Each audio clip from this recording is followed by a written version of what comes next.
Hi friends. जैसा कि आज पॉलिटी की क्लास तीसरी क्लास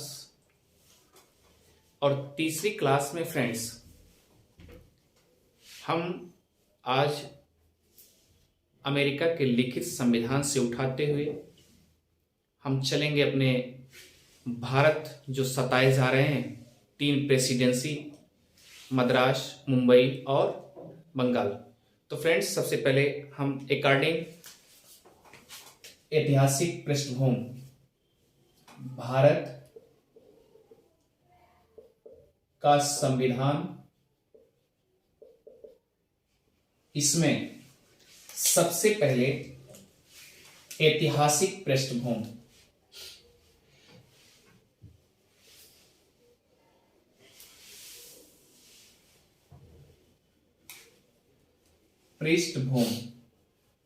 तो फ्रेंड्स याद रखिए ऐतिहासिक पृष्ठभूमि में हम सबसे पहले, जैसा कि आप जानते हैं, 4 जुलाई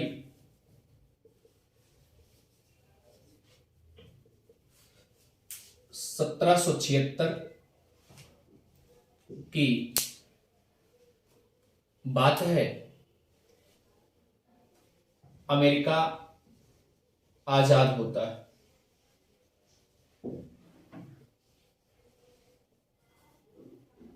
क्लियर?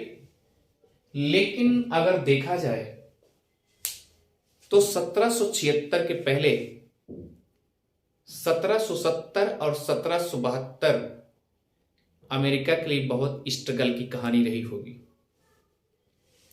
तो फ्रेंड्स हम ऐसा क्यों ना करें कि सबसे पहले हम चलते हैं ब्रिटेन की कहानी, जो कि 1600 ईस्वी में सबसे पहले हमारे भारतीय संविधान के लिए प्रेरणा बना। अगर वो सताए ना होते मुझे, तो शायद हम इतना विधि विधान बनाने के लिए लाचार न होते। जैसा कि पिछले क्लास में आपने देखा कि फ्रांसीसियों में जो आम नागरिक थे उनको सताए जाने के कारण इतना मजबूर हो गए कि उन्होंने विधि और कानून स्वयं अपने हाथों में बनाने के लिए ले लिए, क्योंकि रूसो जैसे दार्शनिक की किताब पढ़ने के बाद इक्वलिटी की भावना आम लोगों में आ गई। तो फ्रेंड्स इस तरीके से फ्रेंड्स आइए चलते हैं सबसे पहले हम अपने इंडियन भारतीय संविधान में। तो सबसे पहले याद रखिएगा, जैसे ऐतिहासिक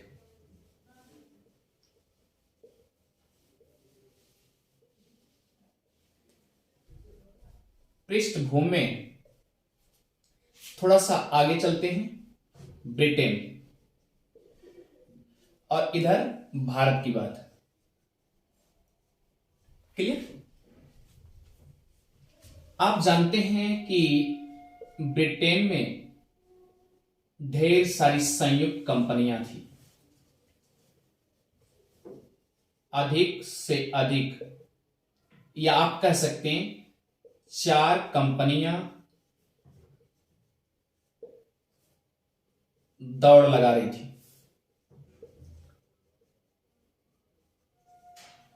जो कि छोटी छोटी थी।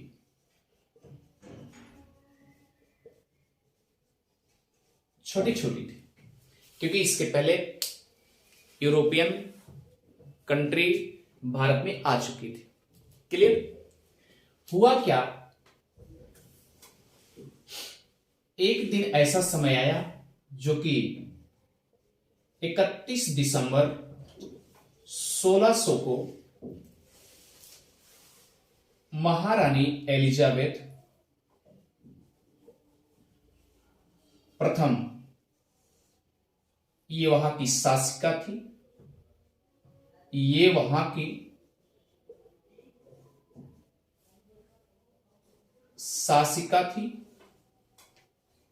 अब फ्रेंड्स सुनिए ध्यान से, वहां की शासिका थी।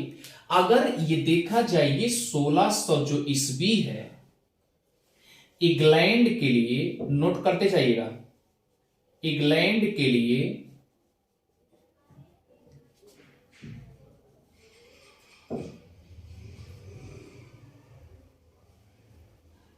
इतिहास में, या इंग्लैंड के इतिहास में, ऐसा लिख लीजिए, इंग्लैंड के इतिहास में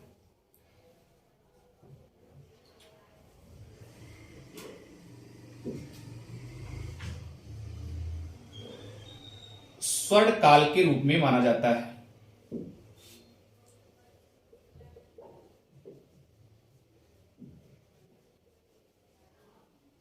फ्रेंड्स, अब सोचिए कि यह 1600 ईस्वी जो है, जब छोटी छोटी कंपनियां एक साथ कन्वर्ट हो जाती, एक साथ बन जाती हैं, तो एक महान बड़ी कंपनी होगी।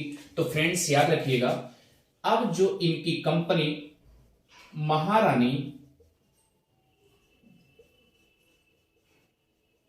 एलिजाबेथ प्रथम की अगुवाई में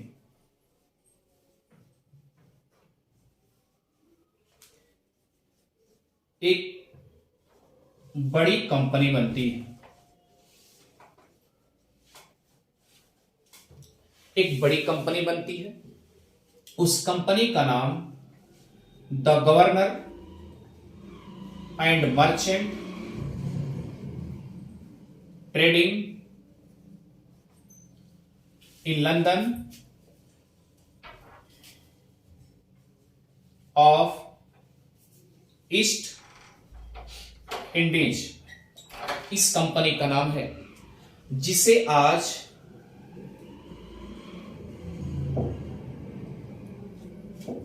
ईस्ट इंडिया कंपनी कहा जाता है। क्लियर? ये कंपनी बन गई, तो कंपनी का पूरा फुल नेम आप लिखते जाइएगा। कभी भी आपसे यानी पूरा कोई भी पूछ सकता है कंपनी का बड़ा नाम क्या था। ये तो आज ईस्ट इंडिया कंपनी है ना, लेकिन ये भी ईस्ट इंडिया कंपनी किसी एक्ट के तहत इसका नाम रखा गया है। फ्रेंड्स आगे चल के बताएंगे।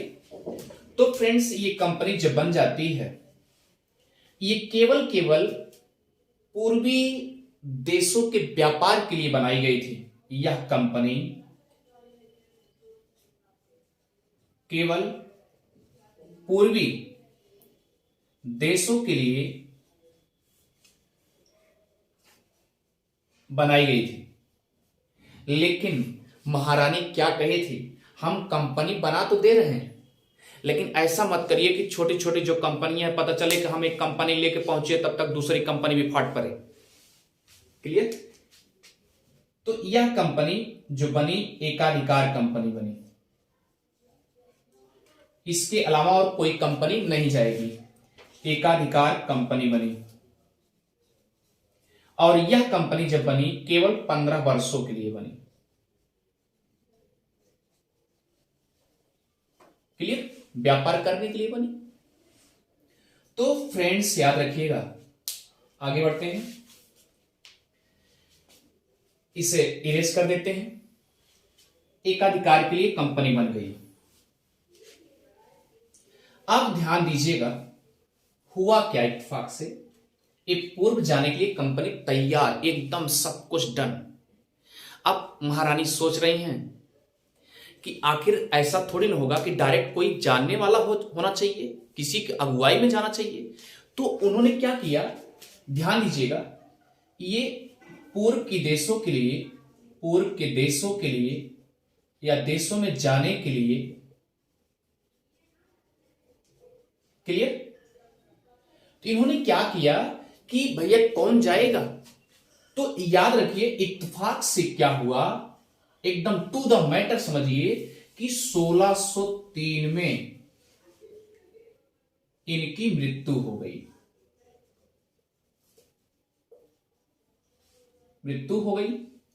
फ्रेंड्स याद रखिएगा, ये केवल मॉडर्न हिस्ट्री का टॉपिक्स है।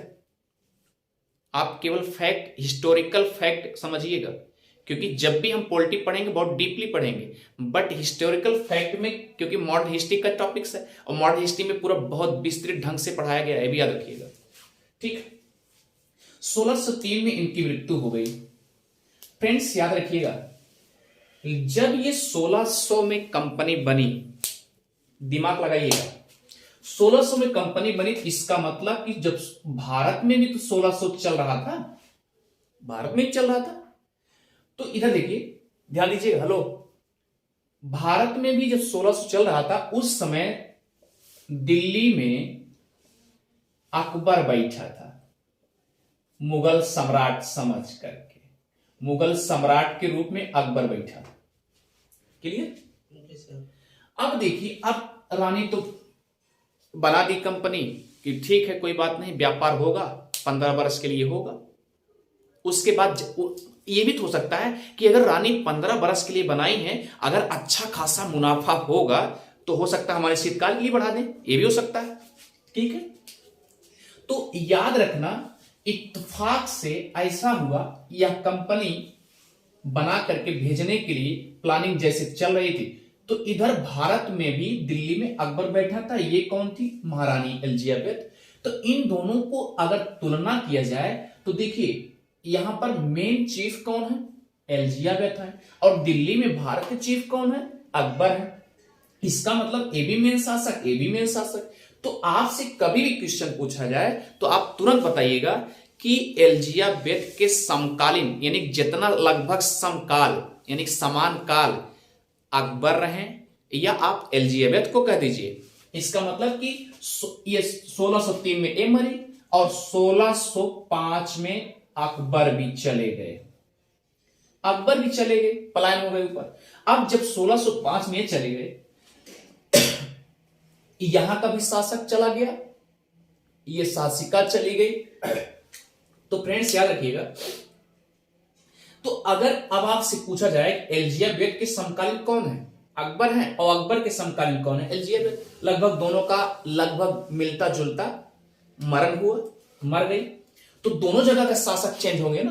तो यहां का शासक जो बनता है फ्रेंड्स, उसका नाम है जेम्स प्रथम। क्लियर, यहां शासक बनता है। क्लियर, अब ये शासक बन गया, तो भाई अब जो कुछ होगा इसकी अगुवाई में होगा ना, इसकी अगुवाई में होगा, क्योंकि मेन शासक यहां का है। और यहां का शासक कौन आएगा, याद रखिए फ्रेंड्स, यहां का शासक आएगा जहांगीर आएगा। क्लियर, अब सोचिए अगर जहांगीर आएगा तो हुआ क्या, अब इत्तेफाक से जेम्स प्रथम शासक है, तो ऐसा थोड़ी ना है कि स्वयं अपने आप जाकर के भारत में चला जाएगा, नहीं जाएगा ना, तो किसी न किसी अपने राजदूत को भेजेगा कि भाई देखिए वो चपरासी होगा, चपरासी जैसा होगा, उसको मेन होगा, उसको भेजेगा कि नहीं भेजेगा। तो याद रखिए, राजदूत के रूप में कैप्टन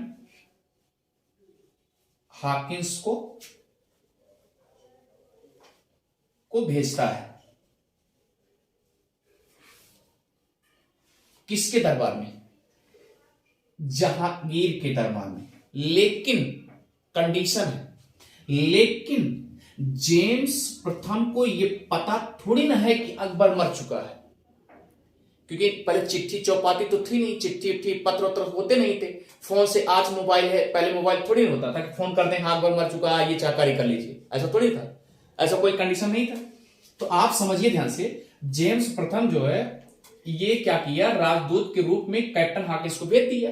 कैप्टन हॉकिंस जो है ये पत्र लेके जाता है, एक पत्र लेके जाएगा, कौन जाएगा, कैप्टन हॉकिंस, और ये जो पत्रवा लेके जाता है वह अकबर के नाम का लेके जाता है,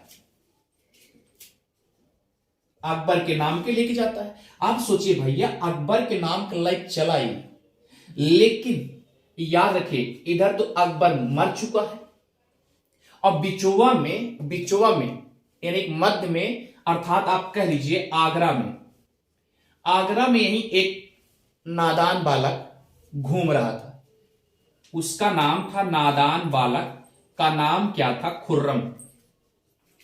क्या नाम था, खुर्रम। क्लियर, तो फ्रेंड्स याद रखिए, ये खुर्रम नाम का व्यक्ति जो है, इसी का आगे चल करके शाहजहां पड़ता है, शाहजहां पड़ता है। तो ये जहांगीर यानी इनके पुत्र ही हैं, जहांगीर के पुत्र ये ही हैं। तो भाई पापा कहां हैं ये तो पता चलना चाहिए ना। तो जहांगीर कहा कि ना ना ना, बाबा खत्म हो गए हैं, बाबा चले गए, ग्रैंडफादर गए, तो हैं कौन, पापा जी हैं, जहांगीर हैं, तो बेटे को पता चलेगा ना। तो बेटा बताया, ठीक है, इस समय अकबर नहीं है बल्कि जहांगीर है।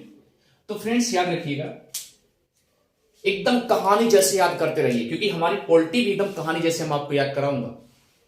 चलिए, आप देखिए ध्यान से, और ये 1600 कंडीशन है 1608 की। अब याद रखिए यहां पर 1608 में पहुंचते हैं, तो उस समय याद रखिएगा जहांगीर दिल्ली में था जरूर, लेकिन मौके पर नहीं था, क्योंकि शासक के रूप में था जरूर, लेकिन वहां नहीं था। फ्रेंड्स, ये दक्कन में उस समय लड़ाई चल रही थी, वहां देख रेख करने के लिए दक्कन के पास पहुंचा था। जैसा कि मैं पहले डीपली अध्ययन के साथ क्लास ले चुका हूं। तो फ्रेंड्स याद रखिएगा, तो जहांगीर के पास जैसे पहुंचा, जहांगीर ने अनुमति दे दी। ध्यान दीजिए, नोट कर लीजिए। अब यहीं से आपकी हिस्ट्री शुरू हो पॉलिटिक्स शुरू हो जाती है। जहांगीर ने हाकिन्स को, नोट करते जाइएगा, हाकिन्स को अनुमति दे दी। अच्छा, एक चीज मुझे बताइए, आप अपना दिमाग लगाइए, हाकिन्स भी अगर गया, बंगाल में गया, क्लियर, तो सबसे पहले तो आप जानते हैं सूरत में पहुंचा, 1608 में सूरत में पहुंचा, लेकिन अनुमति जो है जहांगीर ने ही दिया। और कहां पहुंचे थे? स्वाली तट या सुहाली तट,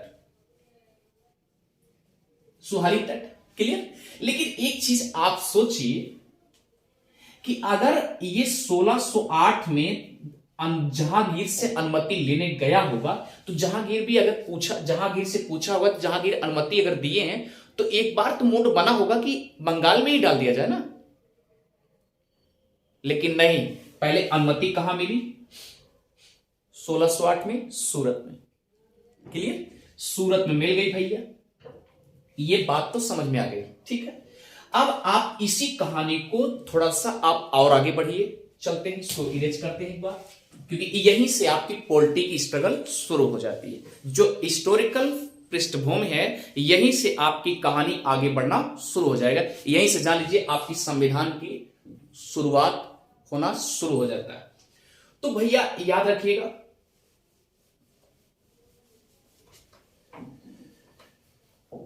सुवाली तट पे पहुंच गए। अब ध्यान दीजिएगा, एकदम फैक्ट टू फैक्ट,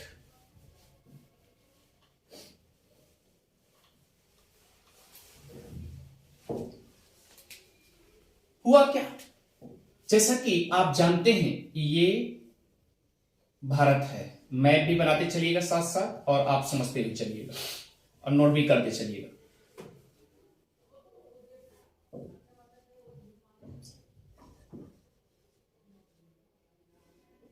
जैसा भी बने, टूटे फूटे लाइनों में आप बनाते चलिएगा, क्लियर।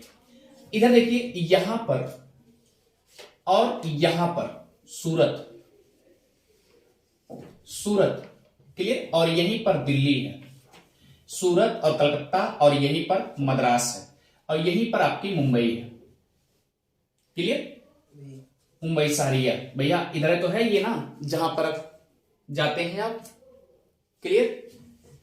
अब आप सोचिए मेन मुद्दा क्या है। ये 3 रियासतें थी अंग्रेजों द्वारा या मुगलों द्वारा। आप जानते हैं मुगल क्या करते थे, ये 3 रियासतें बनाए थे। पहला कौन था? मद्रास। दूसरा कौन था? बंबई। और तीसरा क्या था? कलकत्ता, क्लियर। ये 3 देशी रियासतें थी। तो पहले के रूप में नोट करते जाइए, पहला मद्रास, दूसरा बंबई, तीसरा कलकत्ता। नोट करते जाइए फास्ट ट्रैक। मद्रास को 1639 में दान में मिल गया, पट्टे में। 1639 में मद्रास पट्टे में मिल गया। ये भी एक जान लीजिए प्रकार से फ्री मिल गया, क्लियर। मुंबई जो है दहेज में मिला था पुर्तगालियों द्वारा, क्लियर। और वो भी 1664 में, जबकि बहरहाल आप जानते हैं कि 68 में रिटर्न हो गया था अंग्रेज, फिर रिटर्न ले लिए थे, क्योंकि दहेज में मिला था। आपको जानते हैं चार्ल्स द्वितीय को मिला था, कैथरीन की शादी हुई थी, शादी में दहेज देते हैं। आजकल में तो हमें लगता है कि मुंबई शहर की बात छोड़ दीजिए, एक छोटी सी कुटिया नहीं मिलेगी। तो आइए फ्रेंड्स, कलकत्ता है, तो कलकत्ता में याद रखिएगा, कलकत्ता में 1651 में इन्होंने पहली फैक्ट्री वो भी स्पेशल हुगली के लिए। क्लियर फ्रेंड्स, आगे चलते हैं। तो 1639 और 1664 और 1651 ये 3 देशी रियासतें थी। यहां पर एक दिमाग लगाइए, जो देशी रियासतें हैं इसके भी छोटे छोटे कारोबार या शासक के रूप में मेन शासक इसका भी देखरेख करते होंगे, और यहां भी देखरेख करते होंगे, यहां भी देखरेख करते होंगे। और लेकिन जो दिल्ली में बैठा भैया, ये तीनों देशी रियासतों को इसी से अगल बगल का सब एरिया कंट्रोल होता था। मेन ये था। उसके बाद ये छोटे छोटे इस तरीके से थे फ्रेंड्स। अब आगे बढ़ते हैं, मैटर क्या है इसको देखिए। तो इसको मिटा देते हैं। अब आप देखते हैं हुआ क्या, जब 1600 की कहानी थी और ये सब धीरे धीरे देशी रियासतें हुई, और 1600 लेकर के 1772 तक लिखते जाइएगा, 1772 तक यह अंग्रेज क्या करते थे, अंग्रेज एक केवल व्यापार के मूड से आए थे।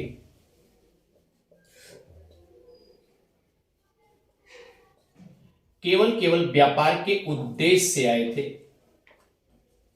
लेकिन एक चीज जानते हैं, कहते हैं कि अगर व्यापार के मूड से आए हैं, व्यापार के उद्देश्य से आए हैं, तो क्योंकि इसके पहले आपको पता होगा कि 15 साल के लिए, 15 वर्ष के लिए एलिजाबेथ ने यह सोच के काम की थी कि अगर हमको मुनाफा होगा तब आगे हमारी कंपनी या फैक्ट्री, हमारा वर्चस्व बढ़ेगा। यही सोच के की थी ना। लेकिन जब वो तो चली गई, पलायन हो गई। अब पलायन हो गई तो बचा कौन, जेम्स प्रथम बचा। तो उन्होंने अनिश्चित काल के लिए कर दिया। इसका मतलब कुछ देखा होगा ना, कुछ देखा होगा कि हाँ ठीक है, यहां पर जो कुछ भी हो रहा है अच्छा हो रहा है, हमको मुनाफा हो रहा है।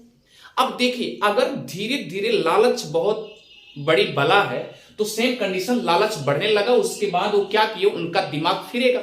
अब दिमाग कैसे फिरेगा जरा देखिए। एक समय ऐसा आया कि धीरे धीरे यहां पर कब्जा कर लिए, और व्यापार करने के उद्देश्य के बाद उनका दिमाग पॉलिटिशियन में जाने लगा। वो सोचे कि अब ऐसा क्यों न करें हम, कि हम यहां के मेन चीफ ओनर बन जाए, शासक के रूप में काम करें, मतलब पूरा धाक जमाएं। अब ऐसा करें, मुगलों को खदेड़ दे जितना हो सके।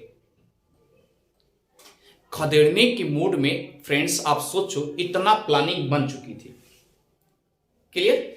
अब सोचिए, ये देशी रियासतें जो थी, यहां पर सबसे पहले देशी रियासतों पर निगाहें थी। क्लियर। क्योंकि सब ये भी जाने फिर ये मिला था, दान मिला था, ये तो पूरा दान दहेज मिल गया, और ये क्या था, यहां पर भी मिल गया था।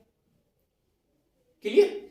तो इस तरीके से जब फ्री चीज मिलने लगी, तो अपना धीरे धीरे वर्चस्व तीनों जगह, तीनों तो मेन कब्जे में उसके हो गया ना, अंग्रेजों के कब्जे में हो गया। जब अंग्रेजों के कब्जे में हो जाएगा, तो एक शासक के रूप में तो खाली दिल्ली बचा हुआ है ना, धीरे धीरे वो भी हड़प लिया जाएगा, क्योंकि मेन तो यही है टारगेट ना। क्योंकि ये भी याद रखिए, अब आप सवाल उठ सकता है, आपके मन में ये उठ सकता है सवाल कि तीनों देशी रियासतों पर आखिर सबसे पहले बंगाल को ही टारगेट क्यों बनाए। सवाल उठता है। एक मुद्दा हो गया। दूसरा मुद्दा यह है कि इसलिए क्योंकि यह एक अपने आप में, बंगाल जो है, व्यापार और यहां की मिट्टी काफी ज्यादा उपजाऊ या उत्पादन में सक्षम थी। क्लियर। ढेर सारी चीजें उत्पादन के तौर में। इसलिए दूसरा कंडीशन क्या था कि यही जब इसको हड़प लेते, तो ये क्या किए कि बंगाल जो है बंगाल को बना दिए मेन टारगेट, कि इसको बताए कि बंगाल में अगर इसको बना दिया जाए टारगेट तो ये सब कब्जे में आ जाएंगे। तो याद रखिए फ्रेंड्स, तो 1726 नोट करते जाइए। एक चार्टर आया है, एक चार्टर आया, चार्टर को राजपत्र भी कहते हैं। राजपत्र भेजा गया, भेजा गया, एक राजपत्र भेजा गया। उस राजपत्र में क्या लिखा था? एक चार्टर आया 1726 में, क्लियर। इसके पहले तो आराम से व्यापार चल रहा था, ना कुछ लड़ाई, ना किसी तरीके से अपना व्यापार के रूप में आवागमन हो रहा था। लेकिन 1726 में अचानक कैसे मोड परिवर्तन हो गया, दिमाग परिवर्तन हो गया। इसलिए तो देखिए, ध्यान दीजिएगा, 1726 में जो दिमाग परिवर्तन हुआ वह केवल यह था, अब कुछ नहीं, बंगाल जो है, बंगाल को हम क्या करेंगे, मेन टारगेट बना करके दोनों रियासतें को इसी के अंतर्गत कर देंगे, क्लियर। और सब यहां से पैसा वसूल करके जो भी जाएगा यहीं पर जाएगा, इस तरीके से मुद्दा बना लिए, ठीक है। अब उसमें क्या कहे, 1726 वाले एक्ट में राजपत्र जो लेख, राजलेख आया, आप कह सकते राजलेख, राजलेख, क्लियर। राजपत्र या राजलेख भी कह सकते हैं। तो फ्रेंड्स, जो राजलेख आया उसमें क्या बातें थी कि आज के बाद बंगाल में, आज के बाद बंगाल में हम ये कहना चाह रहे हैं कि जो एंग्लो इंडियन व्यक्ति हैं,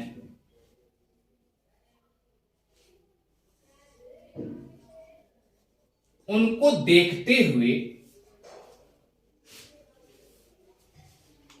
आप यहां पर जो शासक हैं, आप विधि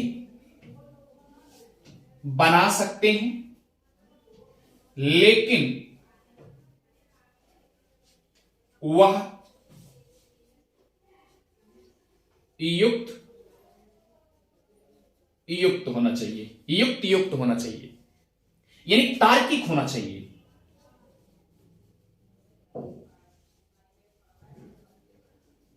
इस तरीके से उन्होंने कह दिया, इतनी बातें तो कह दिए। अब दिमाग लगाइए, इतनी बातें जब कह दिए, कहने का मतलब ये, अब सवाल उठता है एंग्लो इंडियन किसे कहते हैं। एंग्लो इंडियन जो ब्रिटेन से आए हैं या यूरोपियन के वंशज हैं, वह भारत में आकर के निवास कर रहे हैं, क्लियर। यानी कि, और दूसरा क्या कंडीशन, अगर वो भारत में निवास कर रहे हैं तो उनके साथ अनहोनी ना होने पाए, यानी उनके साथ असुविधा ना होने पाए, कोई दुख ना होने पाए, उनको देखते हुए काम करना है, नहीं तो वो हमारे खिलाफ हो जाएंगे। क्यों? क्योंकि अब यहां पर 3 जगह देसी रियासतें हैं, तीनों जगह तो यहां पर चीफ है, मेन मुख्य हैं, तो वो भी तो अंग्रेज ही देख रहे हैं ना, तो वो यहां पर आकर के निवास कर ही रहे हैं। उनके साथ अगर करेंगे तो हमारे खिलाफ हो ही जाएंगे। तो ये बात तो हो गई। इसीलिए उन्होंने कहा कि एंग्लो इंडियन जो व्यक्ति हैं उनके साथ कोई दुविधा नहीं होनी चाहिए, उनको देखते हुए काम करना पड़ेगा आपको। ये बात फिक्स हो गई, क्लियर। और हां, अगर आप कोई विधि कानून अगर आप बना रहे हैं तो उसे ध्यान दीजिएगा कि लॉजिक्स होना चाहिए, यानी तार्किक होना चाहिए, जिससे आप बाद में चल करके अनसुलझी कहानी जैसी ना बन जाए, नहीं तो वो हमारे साथ खिलाफ कर देंगे। ये बात वहां से एक पत्र आ चुका। कहां से आया था ये बात? इंग्लैंड से आई थी। और इंग्लैंड से कौन भेजा था? तो वहां का जो डायरेक्टर था। और हां, एक दिमाग लगाइए कि अगर यह एक चार्टर जो राजलेख आया है, इसका मतलब कि आप दिमाग लगाइए कि वहां का डायरेक्टर अगर भेजा है तो इसके पहले जो कंपनी आई थी उसमें 24 लोग शेयर थे। इसका मतलब 24 लोग सलामत से आए होंगे, सलाह से आए होंगे, यानी सभी ने अनुमति दी, हाँ ठीक कोई बात नहीं आप भेजिए। इसी तरीके से आया होगा भाई, क्योंकि एक दूसरा नाराज हो जाएगा। इस तरीके से इंग्लैंड से डायरेक्टर भेज दिए। उन्होंने कहा क्या कि एक गवर्नर के साथ 24 जो शेयर होल्डर हैं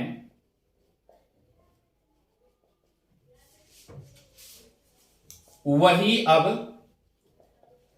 विधि या कानून बनाएंगे, लेकिन एंग्लो इंडियन को देखते हुए, जिसे आंग्ल इंडियन भी कहा जाता है। फ्रेंड्स, इतनी बात तो अच्छे से पकड़ में आ गई होगी। ठीक, अब सवाल उठता है, ध्यान दीजिएगा, एक गवर्नर के साथ 24 ने सिग्नेचर कर दिया, क्लियर? हुआ क्या कंडीशन? अब यहीं पर एक बीच में बहुत बड़ी दुविधा हो जाती है। दुविधा क्या है? यहां पर उन्होंने कह दिया क्या, इसे इरेज कर दे रहे हैं,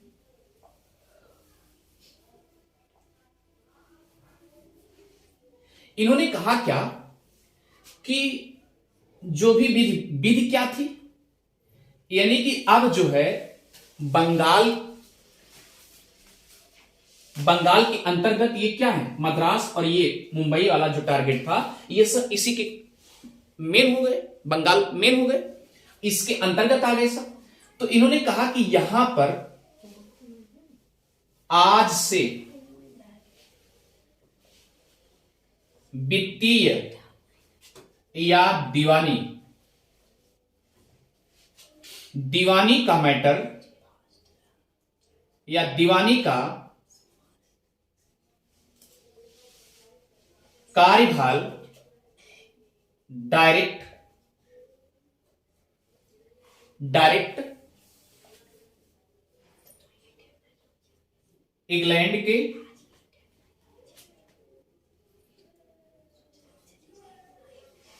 निदेशक एवं 24 शेयर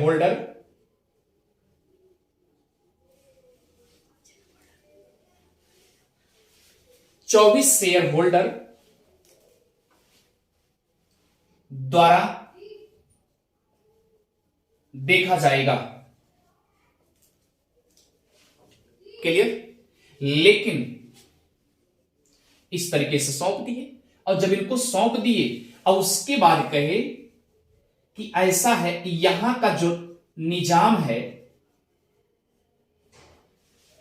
यहां का जो निजाम है वह केवल निजामत करेगा, केवल शासक के रूप में रहेगा। Clear friends? इन्होंने इतना कह दिया कि यहां का जो निजाम है वो शासक के रूप में रहेगा, बाकी पैसा वाला मैटर है। बहुत चालाक है ना, क्योंकि पैसा सब चला जाएगा, उधर चला जाएगा। और वह पैसा किसके रूप में जाता था? वार्षिक के रूप में जाता था। वह पैसा वार्षिक रूप में जाता था, क्लियर? अर्थात टैक्स की वसूली, पैसे की वसूली क्या करते थे? डायरेक्ट इंग्लैंड द्वारा देखा जा रहा है। और बाकी यहां पर शासक के रूप में जो काम कर रहे हैं वो केवल, जैसे कठपुतली नचाई जाती है ना, कठपुतली जैसे नाचती है, तो सेम कंडीशन उसी तरीके शासक को भी क्या कर दिए? कठपुतली जैसे बना दिए कि बैठे रहो तुम, खाली देखते रहो, यहां का सब कुछ कारभार देखते रहो, लेकिन पैसवा वैसवा जितना आए सब बतिया वो पैसा हमारे पास भेज देना इंग्लैंड में। इस तरीके से हो गया। तो सेम कंडीशन याद रखिए। हुआ क्या, एक बार 1757 में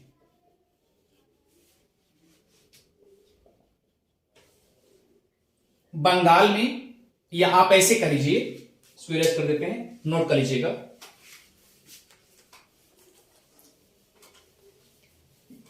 अब आप सोचिए, अगर इस तरीके से सरकार अगर कह देगी, मतलब कि डायरेक्टर कह दिए कि हमको पैसे दे दीजिएगा, और यहां पर जो शासक केवल निजाम के रूप में रहने लगा। निजाम मतलब समझ रहे हैं? निजाम का मतलब यह है कि अगर पूछा जाए निजाम शब्द कहां से आया, तो याद रखना उर्दू से आया। कहां से आया? उर्दू से आया।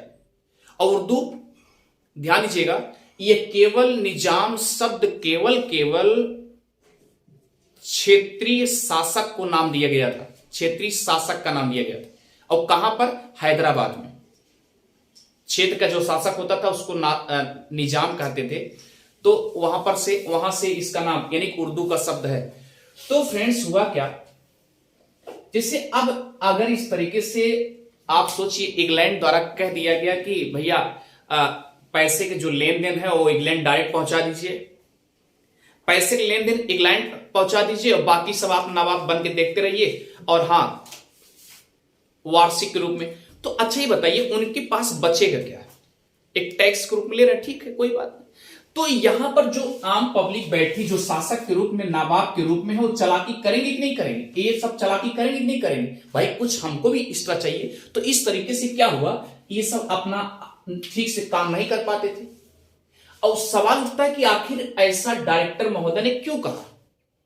क्योंकि इंग्लैंड का डायरेक्टर को थोड़ी पता है कैसे कैसे वहां की जनता है, कैसे कैसे वहां पर भूमि है, कैसे कैसे फैक्ट्री चल रही है, यहां का परिस्थिति स्थिति थोड़ी पता है उसको। इसीलिए सौंप दिया था, नहीं तो वरना तो ये भी ले लेता। क्लियर हो गया? तो हुआ क्या मैटर, इस तरीके से उन्होंने, फ्रेंड्स देखते रहिए, बहुत बड़ी कहानी है। इस तरीके से आप अच्छे से याद करते रहेंगे तो लाइफ में कभी भूल नहीं सकता। कहानी क्या बनी? 1757 में, यानी 1756, पहले नोट करिए, 1756 में सिराजुद्दौला नवाब बना। कहां का? बंगाल का। बंगाल का नवाब बन गया। क्लियर? 1756 में सिराजुद्दौला नवाब बना। कहां का? बंगाल का। शासक के रूप में बन गया। और भैया अगर नवाब बना है तो कोई ना कोई चपरासी भी तो होगा, कोई ना कोई सर्वेंट भी तो होगा। तो एक प्रकार से आप समझिए कि मिर्जाफर था। कौन था? मिर्जाफर था। एक बात याद रखिए, अगर लंका में विभीषण न होते तो शायद रावण ना मरते। सेम कंडीशन से अगर मिर्जाफर सिराजुद्दौला का साथ दिया होता तो शायद कहानी कुछ और होती। क्लियर? सिराजुद्दौला का साथ नहीं दिया। और ये किससे मिलता था? ये डायरेक्ट इंग्लैंड से मिला हुआ था। यानी कि जब इधर से सिराजुद्दौला लड़ाई करने के लिए मिर्जाफर को भी कहा कि भाई हमारे पक्ष में बोलो, तो मिर्जाफर बिल्कुल बोल नहीं करता था, एकदम मौन रहता था। इसका मतलब मिर्जाफर इधर इंग्लैंड की तरफ से सब कुछ एकदम जज्बा बना चुका है। क्लियर? तो मिर्जाफर ये सिराजुद्दौला का साथ ना दे करके बल्कि ये इंग्लैंड का साथ दे दिया।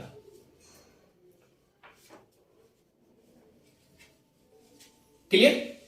इसमें क्या हुआ? 1757 में प्लासी का युद्ध हुआ। 1757 प्लासी का युद्ध हुआ। अब सवाल उठता है कि प्लासी कहां है? बंगाल में। और बंगाल में है तो कहां है? भागीरथी नदी के पूर्व में। Clear friends? ये बात तो समझ आ गई भैया। इसमें हुआ क्या भाई, ये मिर्जाफर अगर साथ नहीं दिया तो सिराजुद्दौला तो मरेगा। क्योंकि अब यहां सवाल उठता है कि सिराजुद्दौला जो है ये किसी न किसी को तो याद किया होगा ना। अपने मुगल वंशों में किसी न किसी को याद किया होगा। तो फ्रेंड्स याद रखिए, ये अवध के प्रांत के शासक को भी याद किया था, और अवध के प्रांत के शासक इसके साथ लड़ाई में आए थे, लेकिन उनका खुद का जो सगा मिर्जाफर था उन्होंने साथ नहीं दिया। लास्ट में इस प्लासी के युद्ध में सिराजुद्दौला हार जाता है और इंग्लैंड जीत जाता है, यानी कि अंग्रेजों की जीत हो जाती है।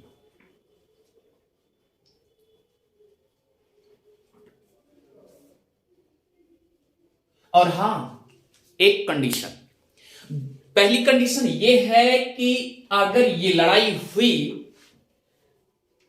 किसके अगुवाई में हुई, वह था रॉबर्ट क्लाइव। अगर रॉबर्ट क्लाइव ने यह हुकूमत ना किया होता तो शायद मिर्जाफर भी उसका पोल ना देता। भाई उसकी नौकरी कर रहा, सारी हुकूमत सारी चीजें बता रहा होगा ना, इसका मतलब मिली जुली सरकार थी।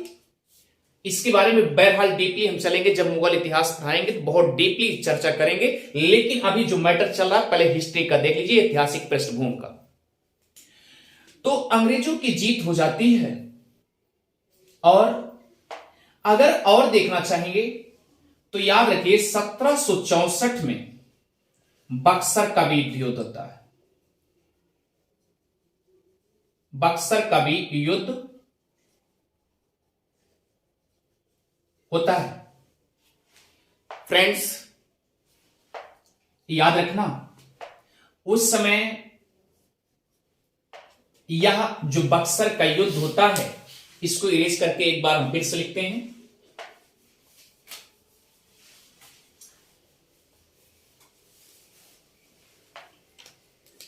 (1764) बक्सर का युद्ध। ये जो बक्सर का युद्ध होता है, इसमें याद रखिए फ्रेंड्स, एक तरफ मीर कासिम बंगाल की तरफ से, यहां तक कि शुजाउद्दौला भी था, क्लियर। और एक तरफ फ्रेंड्स याद रखिएगा हेक्टर मुनरो, यानी किसकी तरफ से था, ये अंग्रेज की तरफ से था, अंग्रेजों की तरफ। इसमें क्या हुआ, इसमें भी अंग्रेज जीत जाते हैं, अंग्रेज की जीत हो गई। अब फ्रेंड्स याद रखिए, जब अंग्रेजों की जीत हो गई तो एक लॉलीपॉप जैसा काम हुआ। क्या फ्रेंड्स याद रखिएगा, क्योंकि जब प्लासी का युद्ध हुआ था, प्लासी का जब युद्ध हुआ था तो उसमें अंग्रेज जीत गए थे ना। जब अंग्रेज जीत गए थे तो इसी में उनका एकदम, याद रखना, अंग्रेजों का एकदम साम्राज्य, ये समझ गए थे अब मुझे कोई शासक बनने से नहीं रोक पाएगा। ये किसने सोचा था, रॉबर्ट क्लाइव, क्योंकि उसकी अगुवाई में सब कुछ चल रहा था, क्लियर। तो फ्रेंड्स याद रखिएगा, जब अंग्रेज बक्सर के युद्ध में जीत जाते हैं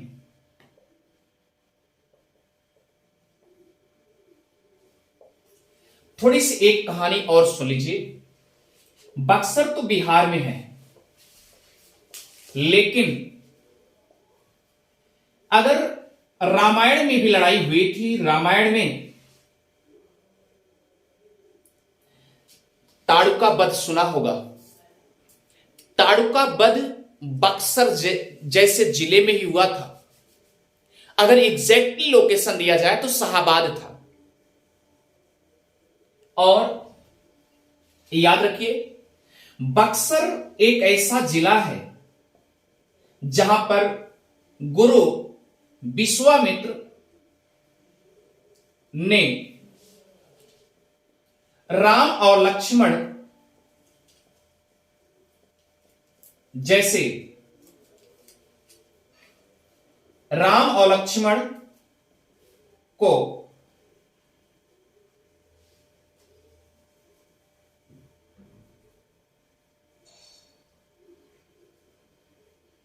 प्राथमिक या प्राथमिक लीजिए, प्राथमिक शिक्षा के रूप में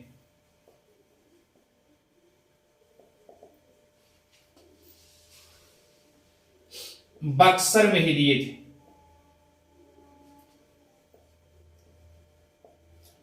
तो ऐसा ना मानिएगा कि यहां पर एक ही लड़ाई हुई, इसके पहले रामायण में भी है कहानी, वहां भी लड़ाई हुई थी। तो ये दोनों युद्ध होने के बाद फ्रेंड्स याद रखिएगा, ये दोनों युद्ध होने के बाद 1765 में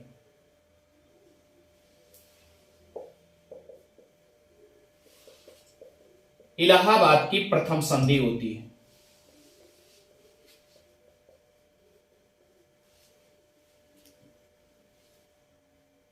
इलाहाबाद की प्रथम संधि होती है।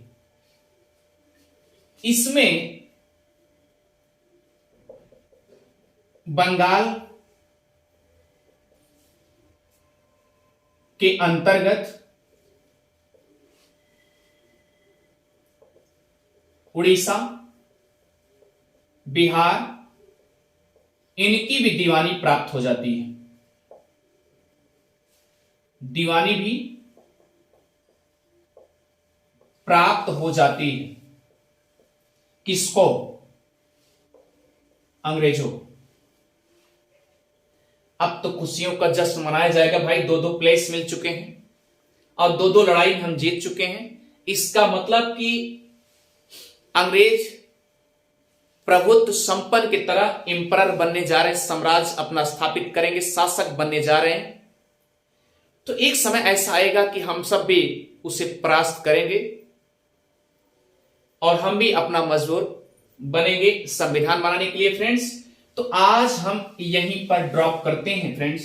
इसके बाद नेक्स्ट कहानी जो 1765 के बाद ये बिहार और उड़ीसा, ये इनकी दीवानी अंग्रेजों को प्राप्त हो जाती है और बंगाल यहां से दीवानी के रूप में, टैक्स के रूप में, भूराजस्व के रूप में डायरेक्ट लेते थे।